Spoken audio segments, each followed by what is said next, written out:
Short video to show you how to write on notes using a Wacom tablet and a PDF file. So I'm starting actually from PowerPoint because many of us have notes in PowerPoint that we'd like to use. And these are the steps that we're going to go through. To do this, we're going to save the PowerPoint as a PDF file, open it with Acrobat, and then use the pencil tool available on the comment tab to write on the notes. So I'm going to go ahead and save this file. I just click on Save As, and then I'm going to choose PDF. And I'm going to save this as Presentation 3 because I've tried this a couple times already.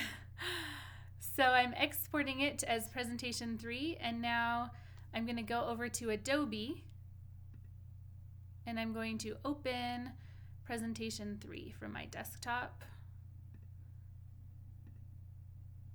And now I have it as a PDF file.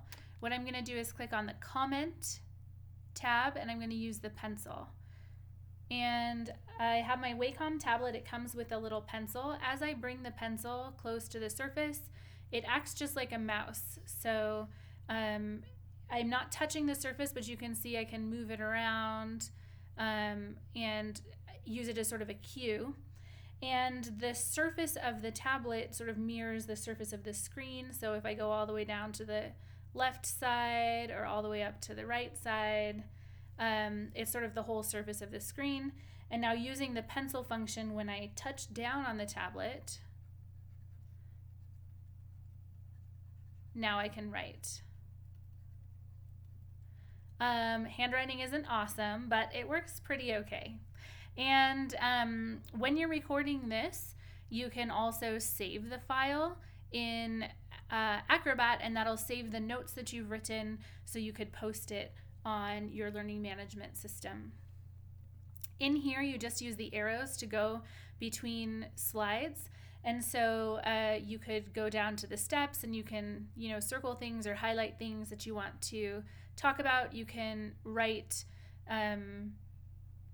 chemical equations or draw structures or other things like that. I recommend for things that you would normally write on the board, just inserting a blank slide into your PowerPoint presentation before you begin recording. The last thing is I'm using QuickTime Player to record the screen recording, just using the internal microphone on my computer.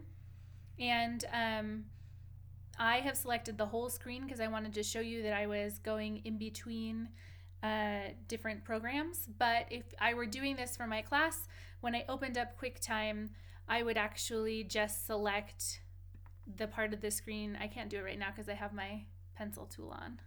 I'm going to undo that. But I would just select the part of the screen, like just around the slide that I wanted to show in the recording.